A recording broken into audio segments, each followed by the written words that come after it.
प्रदेश के अंदर हमारी संख्या 2 लाख, लेकिन हम सारे लोग डरे हुए और बिखरे हुए, और हमारा ये बिखराव ही हमारा डर है, और हमारे इस डर में ही हमारी लूट है। इन तीनों का गहरा संबंध। अकेला आदमी डरा रहता है तो रात में हनुमान चालीसा पढ़ता है, और 2 लोग रहते हैं तो गाना गाते हैं, बातें करते हैं। तो ये जो पूरी स्थिति पूरे प्रदेश में, ये स्थिति दरअसल में ये लूटपाट का एक बहुत बड़ा रैकेट। हम लोगों ने एक आकलन किया, अध्ययन किया। इसके अंदर 2 तरह के अध्ययन हम लोगों ने चलाए। एक तो संगठनों के स्तर पर एक अध्ययन किया गया, और एक अध्ययन हालात के स्तर पर किया गया। इसके अंदर जितने लोग सन 2005 से या उसके बाद जो भी लोग आए संगठन करने के लिए, तो बुनियादी तौर पर वो एनजीओ लेके आए। सोसाइटी एक्ट में एक समिति रजिस्टर्ड कराया, कल्याण समिति, सेवा समिति, वेलफेयर एसोसिएशन, इस तरह से कुछ समितियां बना के आए, और वो आप लोगों का कुछ संगठन के नाम पर हुआ किया। उन्होंने सरकार से भी कुछ लिया, कुछ अधिकारियों से भी खाया, कुछ आपसे भी लूटा, अपना झोला भरा किनारे। एक तो पूरे संगठनों की स्थिति ये थी। दूसरी स्थिति ये थी, सरकार की स्थिति ये थी कि 2021 से लेकर के 2023 11 सितंबर तक इन 3 वर्षों में 1.5 लाख करोड़ रुपया, कितना? 1.5 लाख करोड़ रुपया आपके हिस्से का बेनामी खातों में इन्होंने ट्रांसफर किया। आपका पैसा, आप 100 लोग बैठी हुई हैं, 100 का पैसा 5 के खाते में चला गया, उसका नकदीकरण कर लिया, उनको 2-2 हजार दे दिया, बाकी पैसा जी गया। और ये इतनी बड़ी रकम है 1.5 लाख करोड़ रुपया कि इसको लिखना मुश्किल है अंकों में। शब्दों में तो लिख देंगे 1.5 और लाख और करोड़ 3 बार में लिख जाएगा, लेकिन जब इसको अंकों में लिखेंगे तो इसमें कितना शून्य बनेगा ये कहना मुश्किल है। इससे कितना विश्वविद्यालय बनेगा, कितना इसमें फ्लाईओवर बन जाएगा, कितने 100 किलोमीटर सड़क बन जाएगी, या कितने गरीबों के घर बन जाएंगे, ये कहना बड़ा मुश्किल। इसका आंकड़ा सहज नहीं लगाया जा सकता। इतनी बड़ी रकम इन लोगों ने चोरी की। उसके 2-3 उदाहरण मैं आपके सामने रखता हूं। 19 में 7 जुलाई 2019 को मुख्यमंत्री ने घोषणा की कि 750 रुपए राज्य वित्त से आपको हम प्रोत्साहन राशि देने जा रहे हैं। 2021 31 दिसंबर को 19 से 21 साल 31 दिसंबर को उन्होंने कहा कि पिछला वाला 750 और आज और 750 मिला करके अब हम इसको 1500 करने जा रहे हैं, और कल सवेरे से आपको ये 1500 मिलेगा। यानी 2022 1 जनवरी से 1500 हो गया। तो ये 28 महीने के हमारे 750 कहां गए? आप में से कोई एक बताए जिसको मिला हो? पूरे प्रदेश की 1,67,000 आशाकर्मी और 18,000 संगीनियों का ये 750 रुपया 28 महीने का पैसा खाया। एक मोटी मोटी रकम जोड़ी है।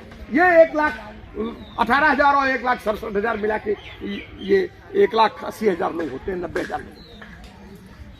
इसी तरह जब कोविड आया तो 24 मार्च 2020 की रात 11 बजे भारत के प्रधानमंत्री ने घोषणा की कि महामारी अधिनियम आज से लागू किया जाता है, और कोविड के क्षेत्र में योगदान करने वाले जो स्वास्थ्य कार्यकर्ता हैं, आशा वर्कर्स हैं, आंगनवाड़ी वर्कर्स हैं, इन सबों को 1,000 रुपया प्रति माह केंद्रीय प्रोत्साहन राशि दी जाएगी। ये तो केंद्र सरकार की घोषणा है। पहले इसको समझ लिया। ये 1,000 शुरू हुआ 24 मार्च 2020, और आपने 2022 की मार्च 31 को महामारी अधिनियम की वापसी की। आज से महामारी अधिनियम वापस लिया जाता है और समाप्त। 24 महीने, तो ये 24,000 रुपया हुआ। एक जिला अकेला शाहजहांपुर है जहां 7 महीने का पैसा मिला, बाकी पूरे प्रदेश का पैसा खा गए। ये 12,000। ये राज्य सरकार ने जब हल्ला मचा कि केंद्र सरकार का जो 1,000 है ये बहुत कम है, तो राज्य सरकार ने कहा चलो भाई 500 रुपया इसमें हम भी अपनी प्रतिपूर्ति राशि मिला देंगे। उसको हम लोग लड़ रहे थे, वो 24,000 के लिए। इस पर राज्य सरकार से बातचीत हुई कि 12,000 भुगतान कर देंगे। पूरे प्रदेश में कहीं 2,000, कहीं 6,000, कहीं 4,000 लूट लिया। हाँ, वो सब लूट। आश्चर्यजनक बात तो यह है कि संडीला हरदोई में एक विकलांग आशा कर्मी का पैसा लेने के लिए बीसीपीएम बैंक तक चले गए। वो विकलांग, एक पैर की विकलांग। इस तरह लूट। और ये लूट सबकी जानकारी है, कि कोई एक आदमी नहीं है कि जो नीचे लूट रहा है। आपका बीसीपीएम और आपका प्रभारी, आपका एनएम, खाली ये नहीं, ये पूरा एक नेटवर्क ऊपर तक। ये 1.5 लाख करोड़ रुपया का सवाल मुख्यमंत्री को पता है, स्वास्थ्य मंत्री को पता है, डीजी हेल्थ को पता है, एनएचएम के निदेशक को पता है, सबको जानकारी है। और सबके टेबल पर हजारों चिट्ठियां रखी हुई हैं कि इस मामले की जांच करिए कि पैसा कौन का है। लेकिन वो जांच करने के लिए कोई तैयार नहीं। 1.5 लाख करोड़ रुपए की चोरी का सवाल पिछले 4 साल में आप समझ लीजिए कि हजारों चिट्ठियां, हजारों मांग पत्र, लाखों चिट्ठियां, लेकिन कोई सुनने को तैयार नहीं। स्वास्थ्य मंत्री हाथ पकड़ के कहते हैं 3 नंबर मांग हटाओ। एनएचएम के निदेशक ने कहा अब तो सीबीआई मेरी टेबल के नीचे लाके खड़ा कर देना चाहते हैं। अभी फरवरी के महीने में हम लोगों ने पिछले साल 2024 में 31 जनवरी, 1 फरवरी, 2 फरवरी 3 दिन का हम लोगों ने एक महापड़ाव किया लखनऊ। उसके बाद सरकार से वार्ता हुई। उस वार्ता में 18,000 करोड़ रुपया माना उन्होंने कि नहीं ये आपका है और इसको हम चुनाव के बाद दे दें। वो 50-55,000 रुपया प्रत्याशा कर्मी के हिसाब से तय। चुनाव बीत गया। हम लोगों ने जुलाई में कहा वापस करिए, फिर हम लोगों ने सितंबर में कहा दीजिए। अभी 10 फरवरी को जब आप लोग लखनऊ गई थी तो जो प्रतिनिधिमंडल बातचीत में गया था उससे भी उन्होंने कहा कि जो बातचीत 2 फरवरी को तय हुई थी उतने का बजट में एलोकेशन किया जा रहा है और बजट के तुरंत बाद ये पैसा भुगतान कर दिया जाएगा। लेकिन जब बजट आता है तो बजट में कोई नया प्रावधान नहीं है, 1 पैसे का प्रावधान नहीं है। ये 18,000 करोड़ देंगे कहां से, क्योंकि इस 18,000 करोड़ रुपए को तो आप खा गए। तो ये लूटपाट का पूरा एक गैंग है, गिरोह है और मुफ्त का श्रम। और ये खाली आपके साथ नहीं, पूरे हिंदुस्तान के अंदर महिला श्रम की लूट का एक खास दौर चल रहा है। कितना तरह का सखी बना दिए हैं, समूह सखी है, बीसी सखी है, वो जल सखी है, विद्युत सखी है, जाने कौन कौन सा सखी सहेली बना दिया और किसी को कुछ नहीं सब। मैंने वो अभी मैं जीविका मिशन की कुछ दीदियों के साथ गया था मीटिंग करने, तो एक दीदी बता रही थी कि हम लोगों ने लखपति दीदी का सर्वे किया। तो हमने कहा क्या लखपति दीदी कैसे बनाती हैं आप लोग? तो उन्होंने कहा कि पति का संपत्ति, उसकी आय, ससुर का घर, उसकी जमीन जायदाद, भैंस बकरी, ये सब मिला के जोड़ घटा के बताया जाता है कि हाँ इनका संपत्ति 1 लाख का है। बोले वो लखपति दीदी है। इस तरह लखपति दीदी बना रहे हैं भाषण में। और वो जो लखपति दीदी का सर्वे कर रही है वो बता रही है कि मोबाइल का रिचार्ज भी हमको अपने पास से करना पड़ता है और 20 किलोमीटर के रेडियस में घूमते हैं और 1 रुपए हमको भत्ता नहीं मिलता है। वो लखपति दीदी बना रहे हैं। उसको 1,500 मिलता है, वो 1,500 उसको कई साल हो गया अभी तक नहीं मिला। तो ये इतनी खराब स्थिति कि पूरा लूट का एक दौर चल रहा है। और ये जो श्रम की लूट है, हाँ ठीक है, तो ये जो इसका मुंह थोड़ा घुमाइए नहीं तो ये जो लूट है, श्रम की लूट है, ये लूट दरअसल में इसके लिए काफी कुछ हम लोग भी जिम्मेदार हैं। हम सारे लोग बहुत जिम्मेदार हैं कि इस प्रदेश की बनावट को जिम्मेदार है। इतना बड़ा प्रदेश है कि इस पूरे प्रदेश में एक छोर हम लोग 6 घंटे चले तो 7 घंटे तो यहां पहुंचे। आप यहां से चलिए तो 7 घंटे में राजधानी आप पहुंचिएगा। एक हिस्सा 400 किलोमीटर दूर, एक हिस्सा 500 किलोमीटर दूर, एक हिस्सा 700 किलोमीटर दूर। इतना बड़ा प्रदेश है कि अगर घूमने लगे, हम लोग भी रास्ते में भी बात कर रहे थे कि अगर पूरे प्रदेश का दौरा करने का कार्यक्रम बनाया जाए, वही चलना है, पूरे प्रदेश के हर जिले में लोगों से बात करनी है, तो 3 साल लगेगा, तब हम लोग पूरे प्रदेश को हम लोग घूम। तो जरूरत क्या है? जरूरत यह है कि हम सब लोग अपनी अपनी जिम्मेदारियों को, छोटी छोटी जिम्मेदारियों को खुद उठाएं। ये राक्षसों की पूरी गैंग, ये डकैतों का एक गिरोह है एनएचएम के नाम पर, जिनको अमेरिका के यूनिसेफ से, विश्व स्वास्थ्य संगठन से और दुनिया के तमाम देशों से पैसे आते हैं और आपको मुफ्त में खटा करके वो सारे पैसे ये सब खा जाते हैं। मैं किताब लाया हूं मेरे पास, हम लोगों ने भी आप लोगों के आंदोलन से संबंधित एक किताब, पूरे देश में जो आशा वर्कर्स के आंदोलन चल रहे हैं उससे संबंधित एक किताब हम लोगों ने भी छापी।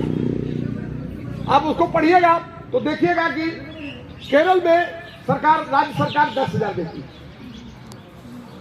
तेलंगाना की राज्य सरकार 10,000 देती है, कर्नाटक की राज्य सरकार 10,000 देती है, त्रिपुरा की राज्य सरकार 8,000 देती है, केंद्र वाला तो 2,000 है, इंसेंटिव आपका है ही। तो केरल में जब उसको 10,000 मिलता है तो इंसेंटिव और 2,000 मिला के उसका 18,000 हो जाता है। त्रिपुरा में जब 8,000 मिलता है तो वो इंसेंटिव सब मिला के 16,000 हो जाता है। बगल में उत्तराखंड है, 6700 देती है राज्य सरकार, 2,000 इनका 6800 हो गया और 8800 हो गया। 8800 के बाद बाकी उनके जो इंसेंटिव है वो सब मिला के उनको 14,000 हो गया। ये उत्तर प्रदेश है, यहां हमको मिलता है 2,000 और 1,500 जो मिलता है वो मिल ही रहा है उनको। आप भी बेहतर जानते हैं, हम भी जानते हैं कैसे मिला। तो मैंने उसको अगर मान ले तो हमको मिलता है 35।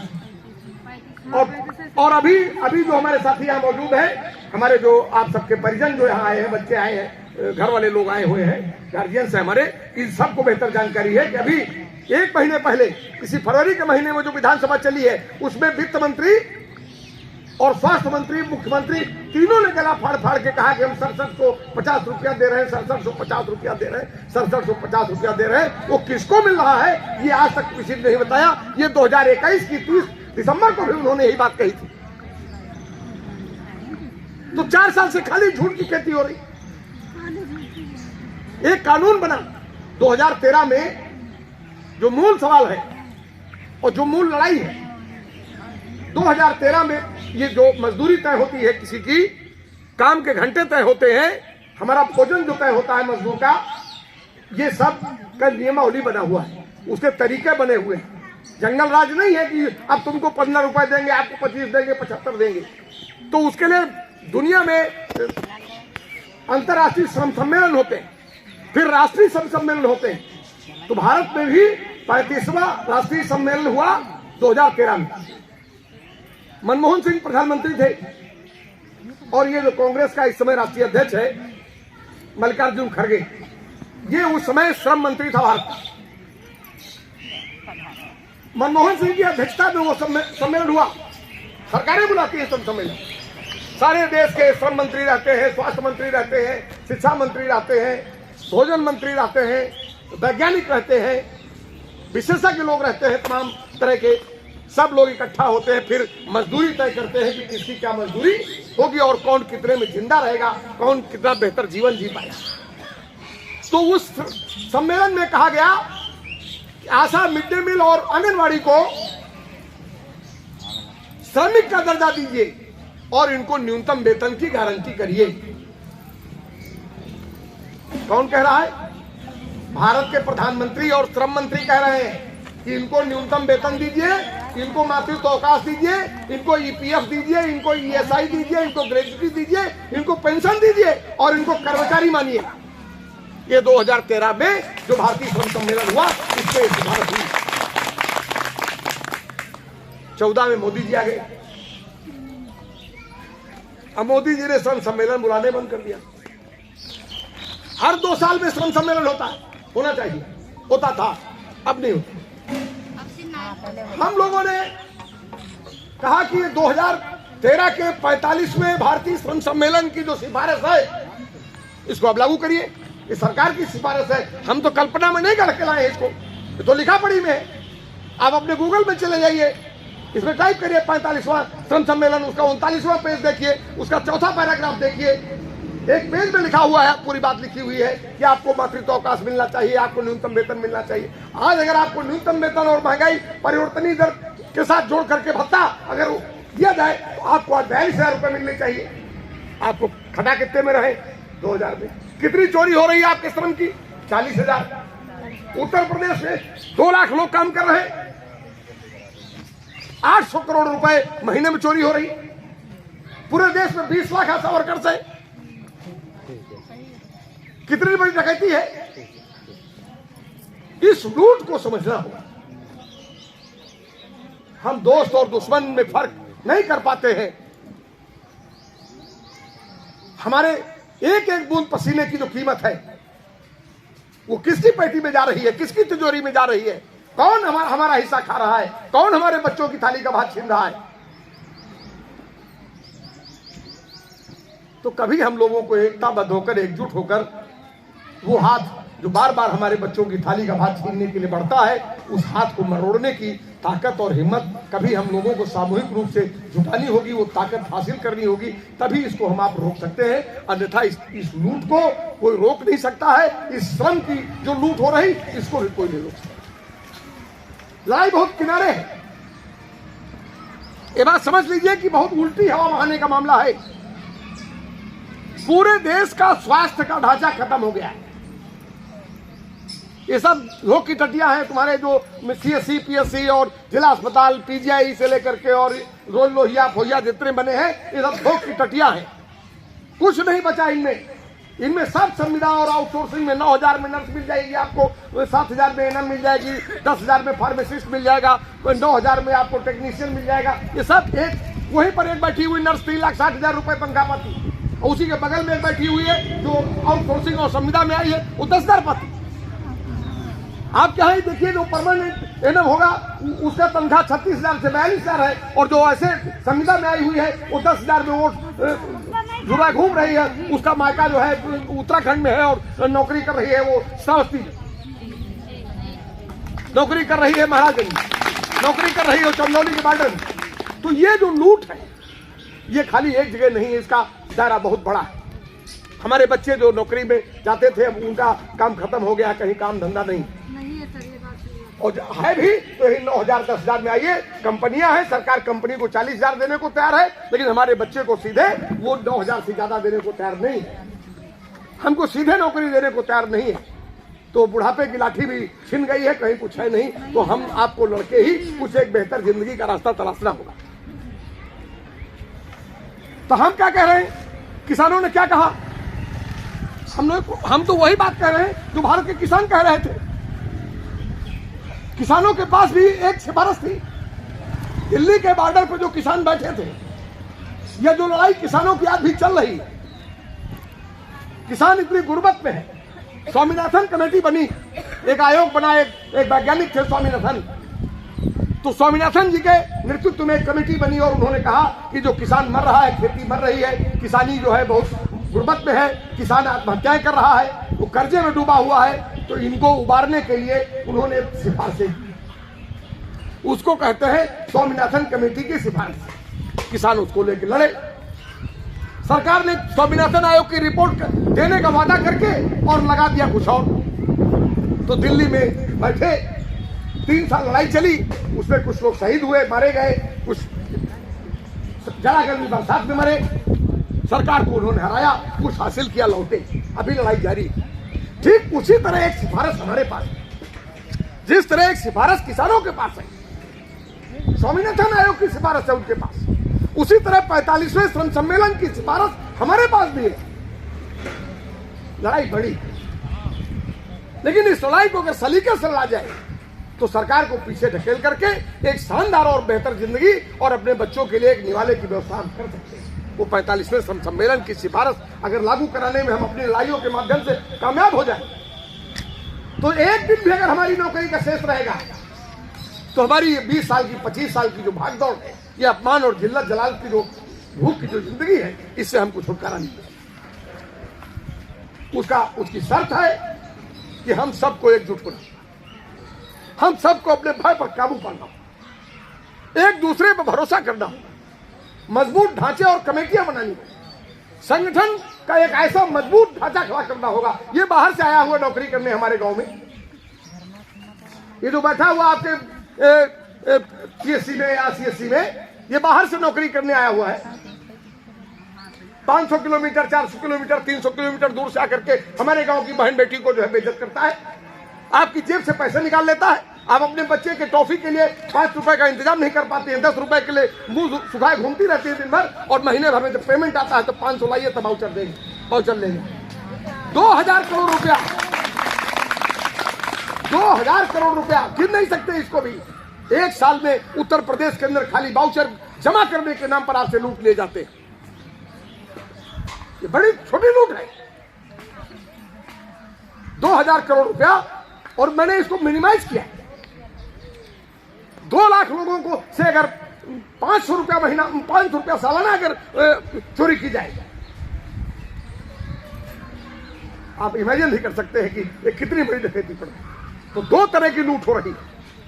एक तरफ आपके जो पैसे हैं उनको बेनामी खातों में स्थानांतरित करना है, एक वो लूट हो रही, और दूसरी लूट जो देना है 100, 200, 500, 1000, उसके लिए भी 500 लाओ, 1000 लाओ, 400 लाओ, 300 लाओ, 200 लाओ, माने ये लूट चली। और तीसरी लूट का तो कहने क्या है कि सवेरे निकलो और शाम तक घर पहुंचो, रास्ते में एक्सीडेंट हो जाए, मौत हो जाए, तो जिन अस्पतालों में दौड़ रहे हैं उन्हीं अस्पतालों में हमको आपको देखने वाला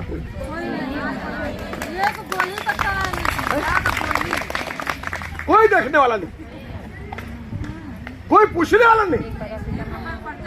2,50,000 रुपए का बीमा 2017 से जारी है, लेकिन प्रदेश के अंदर 750 आशाएं एक्सीडेंट में मर गई और एक को भी क्लेम नहीं मिला, एक को भी क्लेम नहीं मिला। पैसा तो करता था, और पैसा जा रहा, किसकी जेब में जा रहा? तो ये हालात।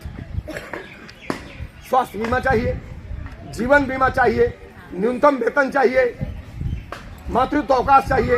आश्चर्यजनक बात है, दुनिया के पैमाने पर आपसे ज्यादा तो किसी को बताइए तो हंसता है आदमी कि ऐसा भी है। ये किताब जिनके साथ सहयोग से हम लोग लिख रहे थे, उनसे मेरी बात हो रही थी। मैंने कहा कि जो पूरे देश भर की माओं की हिफाजत करती हैं, जो पूरे देश भर के बच्चों की हिफाजत करती हैं, वो खुद जब प्रसव के दौर से गुजरती हैं तो उनको एक दिन की छुट्टी नहीं मिलती। ये हिंदुस्तान अकेला देश है जहां महिला कामगार को और आप जैसे स्वास्थ्य के महिला कामगार को मातृत्व का कोई अवकाश, एक दिन का अवकाश नहीं। इससे ज्यादा शर्मनाक और कुछ हो नहीं सकता। हमारे बच्चे जान ही नहीं पाए कि वो कब पैदा हुए और कब जवान होगा और माँ कैसी है। दूसरे के बच्चों को पालने में हम इतने मकसूल हो गए कि हमारे बेटे जवान हो गए और हम उनको मातृत्व का एहसास ही नहीं करा। और उसके बदले में हमें क्या मिला? उसके बदले में तो जो मिला है वो आप सबको भी पता है। कौन सा है वो सेंटर? यही अगल बगल कहीं, यही आपके जिले का था। अपमान की ये वो था। वो एक एसीएमओ का एक प्रकरण आया सामने, वो रात में हमारी किसी दीदी को फोन कर रहा है कि हम आपके साथ शादी कर लेंगे। हाँ, कोई सीएससी थी यही कहीं आसपास में, आप ही के जिले की थी। हाँ, तो ये भी हो रहा है। ये अपमान की अवस्था है। गांव में लोग जा रहे हैं, वो आपके अस्पतालों की हालत ठीक नहीं। 3000 का नजराना गर्भवती को ले जाइए, 3000 पहले जमा कराइए। तागा धागा बाहर से खरीद के लाइए, ग्लव्स बाहर से लाइए, दवा बाहर से लाइए, खुश बख्शीश अलग से दीजिए। आपकी व्यवस्था से नाराज हो जाए आदमी, अपनी बहू बेटी को और पत्नी को दूसरी जगह ले जाए, मर जाए तो मुकदमा आशा के खिलाफ लिखाइए। मर जाए तो मुकदमा आशा के खिलाफ लिखाइए। और आशा कहीं धोखे से उस मरी हुई महिला या बच्चे को देखने पहुंच जाए तो गांव वाले पीटे। कोई सामाजिक सुरक्षा नहीं। तो हम हैं क्या? हमारे बारे में सरकार की समझ क्या है और हमारे बारे में समाज की समझ क्या है? हम 2 लाख लोग हैं, हमारे परिवार के लोग हम अपने जन बच्चे के साथ सड़क पे उतर पड़े, हम किसके लिए रातों दिन मारे मारे घूमते? अपने बूढ़े ससुर के लिए, अपनी सास के लिए, अपने देवर के लिए, अपने जेठ के लिए, अपनी जिठानी के लिए, अपने बच्चे के लिए, अपने पति के लिए, अपनी बेटी के लिए। यही लोग ना हमारे परिवार के हिस्से। एक बार अगर सड़क पर हम सब उतर पड़े, सरकार की सांस बंद हो जाएगी। और ये जो रोज हमारी जेब से टटोलते रहते हैं ना, माल लूटते रहते हैं, इनकी घिघी बंद हो जाएगी, गांव छोड़ के भाग जाएगी। जरूरत इसकी है कि हम इस चेतना तक पहुंचे। ये हमारी कमाई हुई पूंजी है और इसके 1 पैसे के लिए हम जान दे देंगे। हम तो सुनते रहते हैं आपके इलाके में बाघ आया उठाए ले जा रहा था तो मां जो है लड़ गई उससे और अपनी बेटी को बचा लाई है। आपके बच्चे का खाना छीन ले रहा, आप उससे नहीं लड़ पा रही है।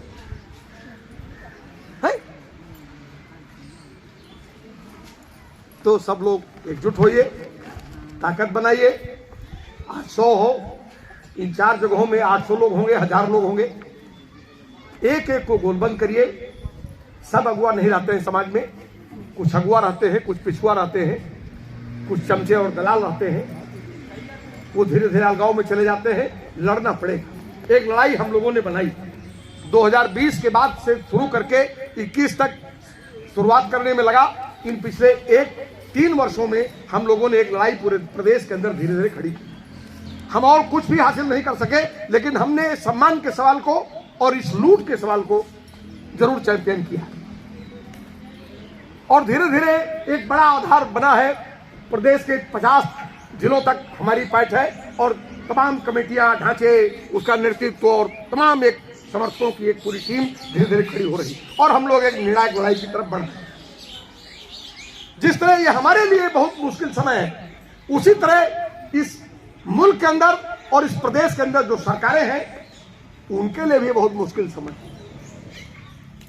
खाली बात इतनी नहीं है कि वो सब हलवा मलाई ही खा रहे हैं, उनके सामने भी बड़ी चुनौतियां हैं। हमारे सामने जीवन जीने का संकट है और उनके सामने अपनी लूट को जारी रखने का संकट है कि उनकी लूट कैसे जारी रहेगी। तो 27 बहुत नजदीक है, 1 साल का समय है। 26 का जब 4था महीना आएगा तब तक इस मुल्क के अंदर, इस प्रदेश के अंदर चुनाव शुरू हो चुका है और ये उनके लिए भी बहुत, उनके भी जीवन और मरण का सवाल है और हम कर्मचारी, मजदूर, मेहनत कशों के लिए भी जीवन और मरण का सवाल है। और ये 1 साल हमारे लिए बहुत निर्णायक है, मेहनत करने वाले लोगों के लिए बहुत निर्णायक है और खास तौर से आशा कर्मियों के लिए बहुत निर्णायक वक्त है, स्कीम वर्कर्स के लिए बहुत निर्णायक वक्त है। और इसलिए हम लोगों को इस 1 साल को एक बड़ी चुनौती के रूप में लेना है। संगठन बनाना, आंदोलन खड़ा करना और छोटी ताकत होते हुए भी बड़ी ताकत सरकार को हरा करके अपना हकूक हासिल करना, ये चुनौती हमारे आपके सामने खड़ी है। और यही एक संदेश है जिसको लेकर के हम लोग आज आपके बीच में हैं। और कि कुछ बुनियादी सवाल है, इन सवालों को आप तभी हल कर सकते हैं जब आपकी आवाज किसी कोने से उठे। आपके सामने 3 तरह की चुनौती है। एक चुनौती आपके सामने यह है कि उन तमाम सारे संगठनों को जो फूट डालने के लिए एनएचएम ने खुद पाल रखे, बना रखे हैं, उन्होंने 10-15 सालों में तमाम अपनी जरूरत के लिए संगठन बना रखे हैं कि कोई बड़ी लड़ाई खड़ी न होने पाए, तो वो भीतर घालमेल करते रहते हैं। ऐसे तमाम एनजीओ, ऐसे इस तरह के तमाम जो तंजीमें बनी हुई हैं, तमाम सेवा समितियां, कल्याण समितियां, उत्थान समितियां, ये बनी हुई है, एसोसिएशंस बने हुए हैं, इन सबों को चिन्हित करके अलगाव में डालना है। नंबर 2, हम सब के ऊपर एक जिम्मेदारी है कि हम सब लोग एक नेतृत्व की भूमिका निभाएं और 50 लोग बैठे हैं, 2-2 लोगों से बात करें, 4-4 लोगों से बात करें। सबके दोस्त होते हैं, सबके मित्र होते हैं, एक दूसरे के साथ बात करते हुए इस लड़ाई का उनको हिस्सा बनाएं, इस एकता को बढ़ा करें और एक साथ उठकर खड़े हों, कोई भी आह्वान। और तीसरी बात है कि अपने डर पर काबू पाए। जब संगठन होगा तो आपके डर पर काबू अपने आप। अकेलापन डर का कारण है। और नेतृत्व का जहां तक सवाल है, उत्तर प्रदेश आशा वर्कर्स यूनियन और हमारा महासंघ all India central council of trade union, ये दोनों आपके साथ मुस्तैदी से खड़े रहेंगे। आपके किसी भी सवाल को लेकर के हर पल आपके साथ हैं। प्रदेश भर में हम लोग जो लड़ाई चला रहे हैं, उस लड़ाई में हम लोगों ने बहुत अप डाउन देखे हैं, बहुत संकट आए हैं। उन संकटों को हम लोगों ने पार किया है। उनकी तमाम कोशिशों के बाद भी हमारी एकता को तोड़ने में कामयाब नहीं हुए। अभी मैं पिछले दिनों का एक जिक्र करते हुए अपनी बात को खत्म करने की तरफ बढ़ूंगा कि हम लोगों ने भी, इन्होंने कहा 10 फरवरी को, जिसमें आपके यहाँ से भी तमाम बहनें गई थी, थोड़ा विलंब से पहुंची, तो उस दिन जब वार्ता हुई तो इन्होंने कहा कि वो 18,000 करोड़ रुपया जो आपके साथ फरवरी के महीने में तय किया गया था, वो रुपया हम लोगों ने बजट के अंदर प्रावधान कर दिया है और बजट एलोकेशन हो जाएगा, उसके बाद उसका भुगतान कर दिया। तो ठीक है, 45वें श्रम सम्मेलन की सिफारिश जिसमें परमानेंसी का सवाल है या दूसरे सवाल है, वो सवाल आपके अकेले का बस का नहीं है। उसके लिए हम भी जानते हैं बड़ी लड़ाई की जरूरत है। हस्तक्षेप इसलिए किया था कि कुंभ की आंधी में हमारा आंदोलन बहा जा रहा था और सरकार बजट का सत्र लाने वाली थी, तो हमें भी था कि बजट के दौरान विधानसभा के अंदर ये सवाल उठे और हमारी आशा बहनों का सवाल उसके अंदर गूंजे, वरना हमको कोई पूछेगा नहीं। तो हमने जोखिम लेते हुए एक कठिन समय में, जब ट्रेन के अंदर पैर रखना मुश्किल था, बस के अंदर पैर रखना मुश्किल था, चलना मुश्किल था, जान जोखिम में थी, ऐसे दौर में जब 28 तारीख का एक बड़ा हादसा हो चुका था, रेलवे स्टेशनों पर झगड़े हो रहे थे, मार हो रही थी, हम लोगों ने आह्वान किया और कहा भाई लखनऊ चलना। हमारा जो रोटी का सवाल है वो हमारा प्रधान सवाल है। अब हमको इतिहास बाद में पढ़ाइए, हमारे बच्चे इतिहास पढ़ लेंगे, हम भी बहुत इतिहास पढ़ के आए, तो इतिहास की किताबें दिमाग खा रहे हैं, उनका कोई मतलब नहीं। हम जिंदगी की जो हकीकत झेल रहे हैं, जिसमें एक रोटी की जद्दोजहद में आदमी मर रहा, हम तो वहां खड़े। तो हम लोगों ने जब लखनऊ में 10 तारीख को प्रदर्शन किया, तो इन्होंने कहा कि आपका 18,000 करोड़ रुपया तैयार रखा हुआ। 10 लोगों का प्रतिनिधिमंडल गया, उन्होंने कहा हम लोगों ने इंतजार किया, बजट आया उसमें कुछ नहीं। हम लोगों ने 4 तारीख को कहा बजट झूठा है, धोखा है और इसका विरोध करो। तो पूरे प्रदेश में विभिन्न हिस्सों ने, उसमें अलग अलग, मिड डे मील का अलग सवाल है, आशा का अलग सवाल है, कॉन्ट्रैक्ट वर्कर्स का अलग सवाल है, आउटसोर्सिंग संविदा का अलग सवाल है, सब तरह के मजदूरों का अलग अलग सवाल है। पूरनपुर में, पीलीभीत पूरनपुर की जो हमारी जिलाध्यक्ष हैं इद्रीसन जी, उनके खिलाफ इन्होंने एक आगजनी का मुकदमा लिख दिया कि इन्होंने बजट की प्रति फूकी, वहां भगदड़ मच गई, एम्बुलेंस डॉक्टर लेके भागे और मरीज भागे और अस्पताल में हाहाकार मच गया। ये पूरा एक झूठ का एक कहानी घटाऊ एक मुकदमा। सरकार जब भी किसी आंदोलन को दबाना चाहती है, आपकी आवाज को चुप कराना चाहती है, उस सच से बच कर निकल जाना चाहती है, तो दमन का सहारा लेती है, पुलिस का सहारा लेती है, मुकदमे का सहारा लेती है। और वही उन्होंने किया कि हमारी प्रेसिडेंट के खिलाफ उन्होंने एक मुकदमा लिया। हम लोगों ने दोबारा 11 तारीख को एक कार्यक्रम लिया। 11 से 18 तारीख तक प्रदेश के अंदर हजारों आशा वर्कर्स ने, 45-46 जनपदों ने इसका प्रतिवाद किया। हमने मांग की कि ये मुकदमा आपने फर्जी लिखा है, इसे आप वापस लें। वो मुकदमा वापस लिया, उन्होंने पीछे हटे, हमने उनको पीछे ढकेला, वो मुकदमा हमने वापस लिया। अकेले छोड़ देते उनको तो भाई पूरनपुर तो खत्म हो जाता, पीलीभीत खत्म हो जाता, और जहां भी दूर तक ये आवाज जाती तो वहां तक वो डर और भय का माहौल, तो वो डर पैदा करते हैं, तुम्हारा नौकरी खा जाएंगे। तो मैंने एक सवाल शुरू में पूछा कि ये रोज धमकाते हैं कि तुम अपना डायरी ले आना और कल से तुमको चिट्ठी दे देंगे, नोटिस दे देंगे, तुमको बाहर निकाल देंगे, फलाना कर देंगे। लेकिन आप बताइए ना कि आप में से कितने लोगों को के पास जानकारी है कि किसको निकाल दिया उन्होंने। एक किसी को भीतर ले लेना मुश्किल काम है, आसान है, लेकिन निकाल देना बहुत मुश्किल काम है। इसलिए इससे आप निश्चिंत रहिए, एक बहन कम नहीं और उत्पीड़न कतई बर्दाश्त नहीं, और सवाल सारे हल किए जाएंगे। लूटा हुआ पूरा धन जो 2019 से लेकर के आज तक उन्होंने लूटा है, उसके एक एक पैसे का हिसाब होगा। न्यूनतम वेतन की गारंटी करनी होगी। राज कर्मचारी का दर्जा जो 45वें श्रम सम्मेलन में कहा गया है, उसे देना होगा। मातृत्व अवकाश देना होगा, पीएफ देना होगा, ईएसआई की सुविधा देनी होगी और ग्रेजुटी देनी होगी।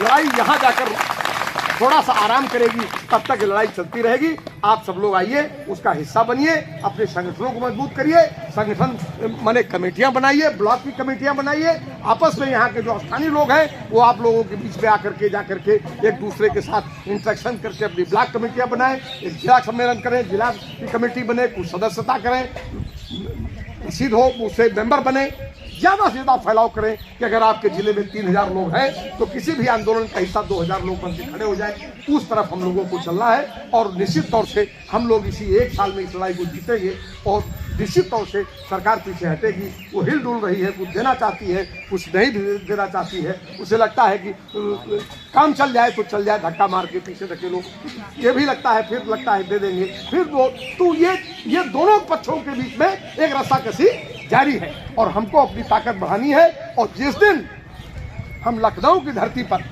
2 लाख में 1 लाख लोग भी पैर रख देंगे, उस दिन वो लखनऊ की धरती कांपेगी और राजधानी आपका भार बर्दाश्त नहीं कर पाएगी और आपके जितने सवाल हैं इनका उत्तर आपको मिल जाएगा। मैं इसी के साथ आप सबका आह्वान करता हूँ कि आप सब लोग संगठित होइए, लड़िए, निर्भीक रहिए और पूरा संगठन, पूरा प्रदेश का संगठन आपके साथ खड़ा है और किसी के अपमान के खिलाफ, किसी को धमकाने और डराने की किसी भी कोशिश के खिलाफ हम लड़ेंगे और अपने अधिकार के लिए लड़ेंगे। धन्यवाद। इनकलाब।